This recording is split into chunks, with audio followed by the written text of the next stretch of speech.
Assalamualaikum warahmatullahi wabarakatuh. Selamat datang kembali dengan kita tim 4 Sekawan Jaya. Kali ini tim berencana mengeksplore salah satu makam waliullah, yaitu Habib Hasan bin Toha bin Yahya di Semarang, dan dimakamkan di depan pengimaman Masjid Al-Hidayah Taman Duku Lamper Kidul, Semarang, Jawa Tengah.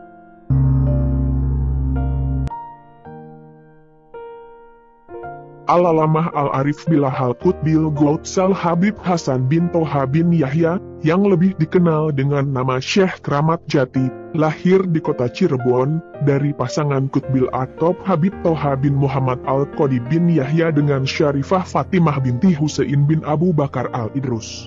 Beliau secara nasab masih keturunan Al-Qutb Habib Syekh bin Ahmad bin Yahya, seorang wali qutb dan terkenal sebagai ahli menghentikan segala macam bentuk pertikaian dan perpecahan.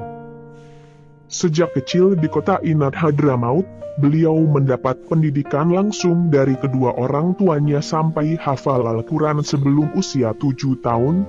Kecerdasan dan kejernihan hati yang dimiliki menjadikan beliau banyak hafal kitab-kitab hadits dan fiqh sejak sebelum dewasa.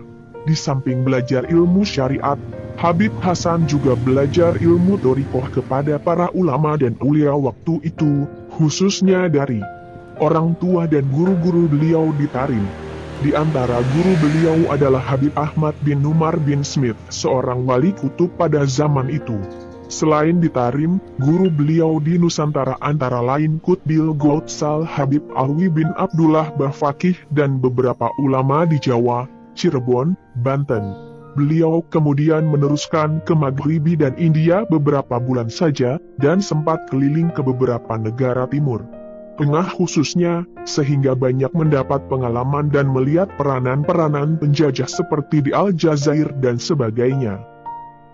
Habib Hasan selalu mendapat ijazah dari setiap ilmu yang didapatinya, baik ijazah khusus maupun umum. Ilmu yang beliau miliki baik syariat, thariqah maupun hakikat sangat luas bagaikan lautan, sehingga di kalangan kaum khusus maupun awam, dakwah beliau bisa diterima dengan mudah. Maka tak heran bila fatwa-fatwa beliau banyak didengar oleh pembesar kerajaan waktu itu. Pada waktu muda, setelah mendapat izin dari gurunya untuk berdakwah dan mengajar, beliau singgah di Tonja Afrika, Maroko dan sekitarnya, kemudian ke daerah Habasyah, Somalia, terus ke India, hingga sampai di Penang, Malaysia untuk menemui ayah beliau. Setelah tinggal beberapa waktu di Penang, beliau mendapat izin dari ayahnya untuk berdakwah ke Pulau Jawa masuk ke Banten. Pada saat tinggal di Banten, terjadi perselisihan di Banten. Habib Hasan membantu perselisihan tersebut melawan penjajah. Selanjutnya Habib Hasan meneruskan perjalanan dakwahnya lagi ke Pekalongan, Jawa Tengah. Di Pekalongan beliau mendirikan pesantren dan masjid di desa Keputaran, sedangkan beliau tinggal di desa Ngeledok. Pondok pesantren itu terletak di pinggir sungai. Pengaruh Habib Hasan mulai dari Banten sampai Semarang memang sangat luar biasa, tidak mengherankan bila penjajah selalu mengincar dan mengawasinya. Pada tahun 1206 Hijriah atau 1785 Masehi terjadilah sebuah pertempuran sengit di Pekalongan. Dengan kegigihan dan semangat yang dimiliki Habib Hasan dengan santri dan pasukannya, selalu membuat pasukan penjajah kewalahan.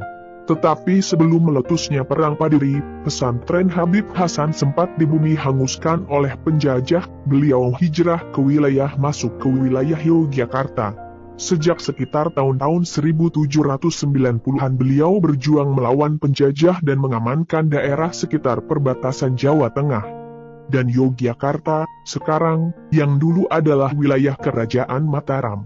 Oleh sebab itu, beliau dikenal dan disegani para perampok, dan semakin ditakuti oleh penjajah. Sehingga melalui beberapa kejadian, beliau akhirnya menjadi Wadono Lebet, kemudian meningkat menjadi Pati Lebet sebagai kepala pasukan yang menjaga keselamatan keluarga besar Hamengkubuwono II, sampai akhirnya beliau diamanai menjadi Panglima Besar yang membawahi seluruh pasukan Mataram dibantu wakilnya Raden Ronggo Prawirodirjo III. Selain keahliannya berperang, beliau dikenal juga sebagai ahli strategi, ahli intelijen, sehingga sempat dikenal sebagai komandan pasukan Burghot. Selain untuk menutupi keagungan wajah beliau, juga untuk menyamar agar tidak mudah dikenali. Sehingga beliau menjadi target utama oleh Jenderal D'Andelys dan Gubernur Timur Laut Jawa Pieter Jadota van Overstroetem. Perjuangan, kearifan, serta keluasan ilmu yang dimiliki Habib Hasan terdengar oleh Sultan Hamengkubuwono II, membuatnya menjadi kagum kepada Habib Hasan. Karena kekaguman tersebut akhirnya Habib Hasan diangkat menjadi menantu Sultan Hamengkubuwono II, dan daerah yang ditempati mendapat perlindungan Keraton Yogyakarta. Istri Habib Hasan bernama Gusti Kanjeng Ratu Bendoro atau sering disebut Kanjeng Ratu Kedaton dari garwo Patmi Hamengkubuwono II yang bernama Bendoro Masayuran Tamsari. Beliau adalah menantu ketiga setelah menantu kedua Raden Ronggo Prawirodirjo III, adalah ayah dari Sentot Prawirodirjo. Dengan demikian jika ditinjau dari hubungan kekerabatan, Raden Tumenggung Sumodiningrat atau Habib Hasan adalah paman dari Pangeran Diponegoro dan Sentot Prawirodirjo. Beliau adalah ipar dari Sultan Hamengkubuwono III, ayah Pangeran Diponegoro. Pada waktu hidup, beliau dikenal sebagai seorang yang ahli menghentikan segala perpecahan dan fitnah antar golongan dan suku. Sehingga cara adu domba yang dilakukan pihak penjajah tidak mampu menembusnya. Di samping sebagai ulama besar juga menguasai beberapa bahasa dengan fasih dan benar. Habib Hasan wafat di Semarang dan dimakamkan di depan pengimaman Masjid Al-Hidayah Taman Duku Lamper Kidul, Semarang. Hingga saat ini, banyak peziarah yang datang berziarah, berdoa dan bertawasul di makam beliau.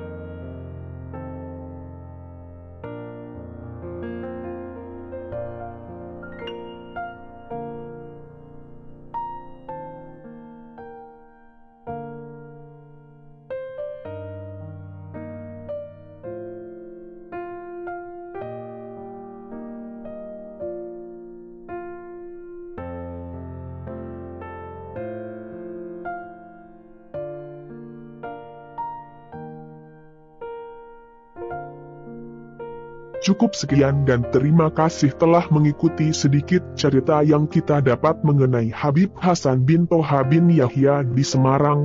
Semoga sedikit cerita ini bermanfaat untuk sedulur-sedulur dan jangan lupa, dukung terus channel kita 4 Sekawan Jaya, dengan subscribe, like, share dan komen video kita bila ada saran, karena komen dari sedulur-sedulur sangat berarti untuk kita, agar kita terus bisa mengeksplor makam-makam wali Allah lainnya. Terima kasih. Wassalamualaikum warahmatullahi wabarakatuh.